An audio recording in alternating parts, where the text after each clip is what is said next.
sebuah bukit yang jauh dari kota di daerah Kalimantan, hiduplah seorang janda miskin dan seorang anak gadisnya. Anak gadis itu bernama Darmi.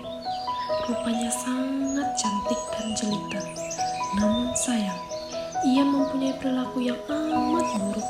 Gadis itu amat pemalas, tak pernah membantu ibunya melakukan pekerjaan rumahnya. Kerjanya hanya bersolek setiap hari. Segala permintaannya harus dituruti. Setiap kali ia meminta sesuatu kepada ibunya, harus dikabulkan tanpa memperdulikan keadaan ibunya yang miskin. Setiap hari harus banting tulang mencari sesuap nasi. Suatu hari, seperti biasa, gadis itu mengurung dirinya di dalam rumahnya. Ia tak mau matahari merusak kulitnya dan ia enggan debu-debu mengotori wajahnya. Nak, Darmi, tolong ibu sebentar nak, tolong ibu salah sakit. Muka aja yang terlalu lemah, sedang berdandan jangan diganggu. Tolong ibu sebentar nak, tolong ibu sangat sakit.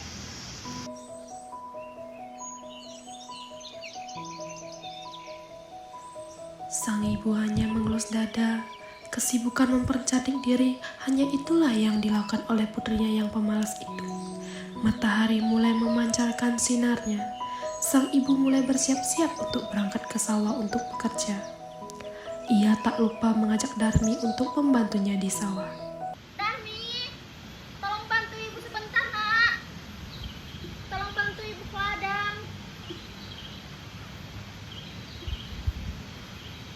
Nak, tolong bantu ibu ke ladang nak. Ayo kita memungut sayuran.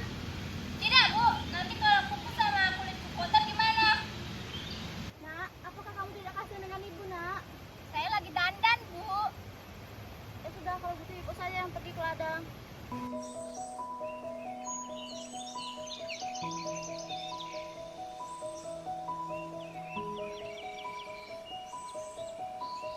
Akhirnya, sang ibu pergi ke sawah sendirian dengan hati yang sedih melihat anaknya yang tidak mau membantunya sama sekali.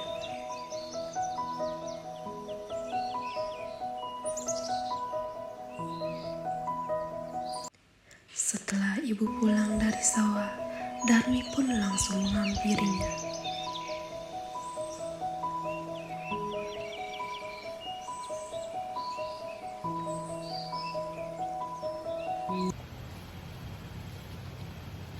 Upahnya mana bu? Nah, ibu hanya mendapatkan seikat sayur saja. Tapi bedaku habis, nanti aku beli pakai apa? Nak, kamu ingin barang, tetapi kamu tidak mau bekerja. Bagaimana ibu bisa mendapatkan cepat uang? Keesokan harinya ketika ibunya pulang dari bekerja, si Darmi meminta lagi upah yang diperoleh oleh ibunya untuk membeli alat kecantikan yang lain. Keadaan ini terus terjadi setiap hari, hingga suatu hari sang ibu mencoba untuk membujuk anaknya agar mulai mengubah tabiat buruknya. Mana uangnya bu? Bantu ibu bekerja di ladang dulu nak. Apa sih bu? Nak, ibu kan sudah tua. Nanti di suatu saat ibu dipanggil oleh Tuhan, ibu tidak khawatir lagi karena kamu sudah bisa mengurus dirimu sendiri.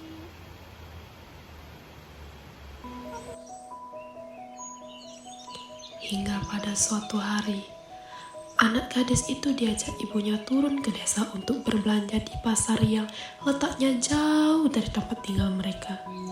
Anak gadis itu berjalan melenggang dengan memakai pakaian yang bagus dan bersolek agar orang di jalan melihatnya dan mengagumi kecantikannya. Ketika mereka mulai memasuki desa, orang-orang desa memandangi mereka. Mereka begitu terpesona oleh kecantikan gadis itu, terutama para warga desa yang tak puas-puasnya memandangi wajah cantik gadis itu.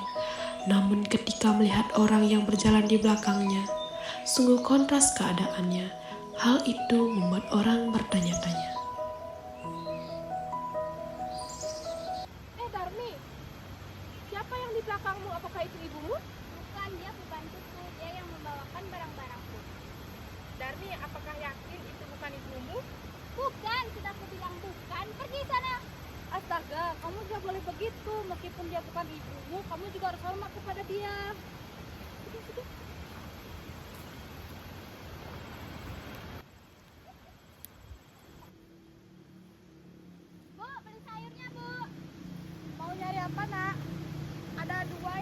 jagung sama daun singkong. Anak mau beli apa? Mau beli dua-duanya, Bu. Untuk harganya beda, anak mau metik sendiri atau dibantu? Kalau metik sendiri harganya berapa ya, Bu? Bedanya 2.000 nak, mending kita bantuin aja ya. Ya, boleh aja. Siti! Ya, Ibu. Cepat ke sini, bantuin sebentar. Tolong kamu bantuin dia memetik ya. Baik, Ibu. Memetik apa, Bu? Dia mau beli semuanya. Tolong bantu dia ya. Oh, baiklah, Bu. Mari Nona, turunlah dari sana. Yang mana? Semuanya bagus, silakan pilih sendiri ya. Sini, Bu. Sebentar. Siapa yang di belakangmu itu? Oh, dia kebantuku. Oh, pantesan dia kelihatan sangat lusuh sekali. Wajahnya tidak mau terlihat berkilau seperti dirimu. Nah, itu sayurnya. Ya, terima kasih, Bu. Ini bawah.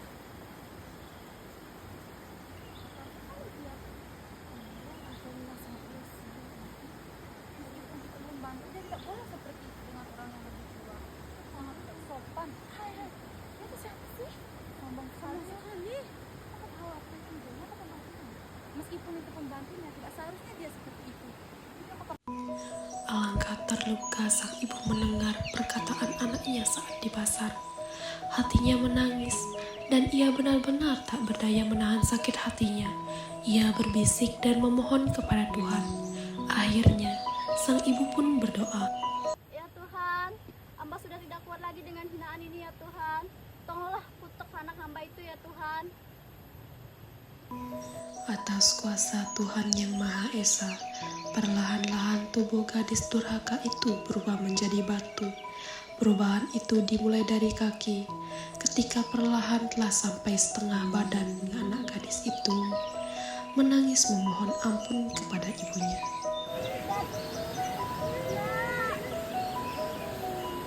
Darmi, Akan tetapi, semuanya telah terlambat. Seluruh tubuh gadis itu akhirnya berubah menjadi batu. Sekalipun menjadi batu, namun orang dapat melihat bahwa kedua matanya masih menitihkan air mata, seperti sedang menangis.